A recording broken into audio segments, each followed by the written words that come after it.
নমস্কার বন্ধুরা, তোমরা যারা বাংলা যুবসাথী প্রকল্পের জন্য আবেদন করেছিলে তোমাদের স্ট্যাটাস কীভাবে চেক করবে। তো স্ট্যাটাস চেক করার জন্য মোবাইলে যে কোনো একটা ব্রাউজার ওপেন করে নেবে, তারপর তোমরা গুগলে সার্চ করে নেবে বাংলার যুবসাথী।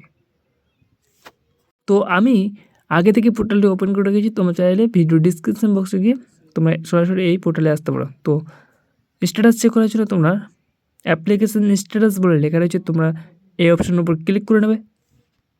ক্লিক করার পর তোমাদের সামনে এরকম ইন্টারফেস চলে আসবে। তোমরা দেখতে পাচ্ছ এখানে সবুজ কালারে লেখা রয়েছে চেক স্ট্যাটাস।